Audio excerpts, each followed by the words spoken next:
It allows you to set up your own. It's sort of like an IRA account for your own health care. It gives you tax deductions to set that up. It requires a certain amount of responsibility on people to set it up, and naturally there are going to be some people who will never set up anything. And so you will have to have some sort of net to keep those who will always fall through the cracks to help them out. It allows the average person to plan for their own health system by setting up an IRA type account with plenty of tax incentives to have you do that. None of the major candidates are talking about anything like that. They're just talking about socialized medicine. I notice you do something in your editorials, and you have articles in your magazines on, for instance, here's one, hand loading your ammo is far cheaper than buying it. You have other articles and other issues on the best kind of weapon for hunting and for self-protection and all kinds of things. But it's refreshingly nice to me to see someone in a magazine who supports the second article in amendment, which I know is the only reason why we're free today, and is the only reason why we'll be free tomorrow. And I know that the moment that we let the guns out of the hands of the American people, that we won't stay free. And all I have to do to know that is look at history. But incidents of modern gun control in our time is Adolf Hitler, instituted in Germany. That's correct. He's going to have to do that because eventually people will catch on to what's going on.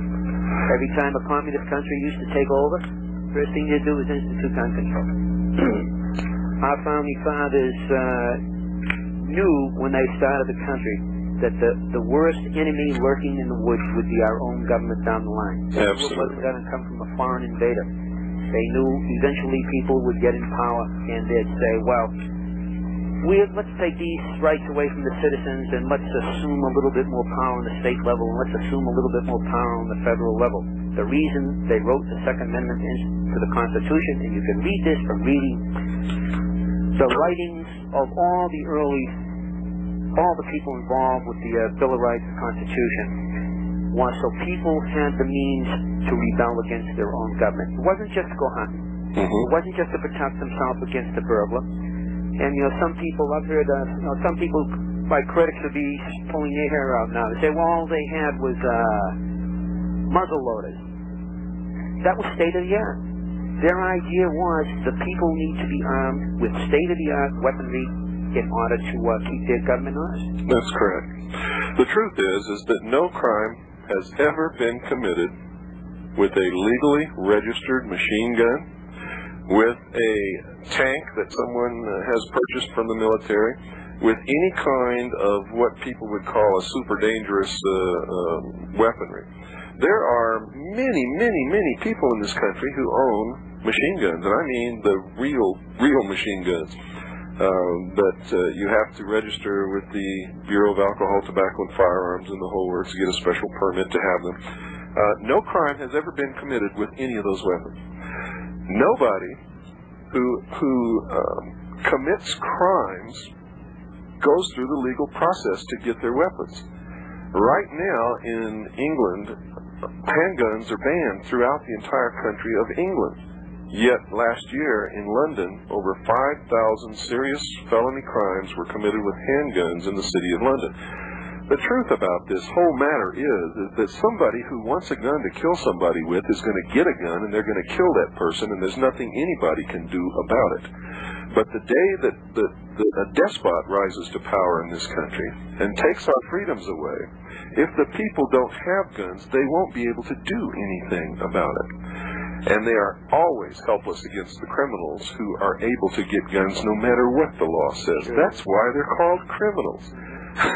And we never learned a lesson from Prohibition. We never learned that lesson. I was going to say the same thing. We outlawed alcohol once. And everybody who... It was such a marginal dip that alcohol consumption went down, according to historians. That's a crime in itself. It barely went down. What we did was we created gangs, and we helped corrupt judges and police forces and stuff like that. Absolutely. It created organized crime. But if you outlaw handguns, what you're doing is taking, or any kind of gun, you're taking guns away from law-abiding citizens. That's correct. The crooks are going to get their guns anyway. That's correct. And I believe that the people who have the biggest vested interest in taking the guns away from the American people are the socialists who would like to see us become a socialist totalitarian state. Khrushchev said it. He said, we don't have to invade you. We don't have to bomb you. You will be destroyed from within.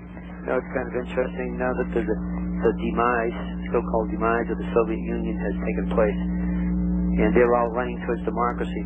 It's like we've just passed them heading in the opposite way. Well, it's strange. That's absolutely true, because nobody in this country who is a socialist or a communist has learned that lesson. They're still trying to propel us into socialism when every experiment in socialism and communism has failed. Not only failed, but failed absolutely miserably. It's failed so bad. But they still have that yearning for the utopia on earth where they don't have to be responsible and they don't have to do anything, that they'll be taken care of and protected by Daddy. They're little children, Dave. I really believe that in my heart, that they're children who have gone out, left home, looked at the world, and have become so afraid that they have to build a huge, tremendous socialist bureaucracy to protect them from the world. And since they don't believe in God, this is all they have, so they've got to cling to it, no matter what. There's nothing else. There's nothing after. You know, unfortunately, my magazine takes a fairly strong stand on the environment, that we should take care of it. Even we recognize that a lot of the people who would like to put socialism into every aspect of this country are heavily involved in the environmental movement. Well, a lot of times they use the environmental issues as a means of giving control to the government over things that the government has no business controlling. Right. They're ruining the environmental movement, and they're going to cause a backlash that's going to hurt the environment worse than ever. They want to set aside large tracts of land so the government can management to protect things like the spotted owl. If history shows anything, it shows land managed by the government suffers environmentally. Land privately owned, even privately owned by logging companies benefit because they have an economic stake in making sure that land isn't screwed up. Yet people talk about clear cutting. I've got areas around my area, heavy growth areas around my home up in the mountains up above Ashland, which have been clear cut and replanted, and the trees are now standing about 10 to 12 feet tall. They're going to produce timber later. Anybody with an economic stake, that is, that has private ownership of land, is going to take care of it. The government has no economic stake in these large tracts of land that a lot of the socialists want them to take over. And a good lesson is just yesterday, some ministry in the Russian government produced a report that said Russia is on the verge of a cataclysm environmentally. Yes. The rivers are screwed up. Two out of three, or I think it's 2 out of 3 or 3 out of 4 Russians who live in cities are living in air quality that is 10 times worse than the acceptable limits in this country. This is what socialism has done. The government has run the Soviet Union for 20 years, and this is what has resulted. And they ran Poland, the Volga River. They tried to dredge about a 100-yard stretch of that about 2 years ago. It dug up so much poisons in the sediments that thousands of dead fish washed downstream. Wow. If you have the government run anything, no matter how good their intentions, they're going to screw it up. They always have in the past, and they always will. If you have private people run it, you're going to have your people in there that they don't give a damn, and they're going to rape the land and stuff. But mostly you're going to have people who have an interest in their own land, and they're going to take care of it. You're listening to The Hour of the Time. My name is William Cooper, and my guest is Dave Duffy, the publisher and editor of Backwoods Home magazine. You can order Backwoods Home magazine. In fact, if you send a check or money order with $15.95 and mention that you heard about this magazine on this show, you'll get it for $15.95 instead of $17.95. The address to send to is Backwoods Home magazine, 1257 Siskiyou Boulevard, Siskiyou Boulevard, number 213, Ashland, Oregon, 97520. Or you can call and tell Mr. Duffy that you heard this on the air, on the Hour of the Time, and they'll put you in the computer, get your subscription started, and they'll bill you. The number is 503-999-5500. 503-488-2053. That's 503-488-2053. What are some of the benefits to living in the country? Well, you're less likely to be mugged when you walk home. Your wife is less likely to be raped.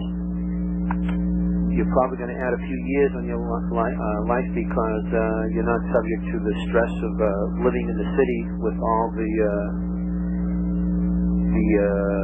crime stress that it puts on a family, with all the stresses that you're working on a job that you dislike. Usually if you move to the country and you have to find your own way to make a living, you tend to seek out an area that you know, and you tend to develop a living around that, whether it's making toys and selling them mail order. There's a surprising number of people in the country can make things with their hands, and we have a very efficient mail system in this country, in spite of what you have heard, just trying the Canadian system. And you can make products in your garage, and you can sell them to other people. We have a lot of advertisers who advertise their homemade products in our home. Well, here's an article on the Saddle Shop, created self-sufficiency for Idaho family. Saddle shop, leatherwork, all of those kinds of things. A lot of people are taking advantage of the new technology of photovoltaics.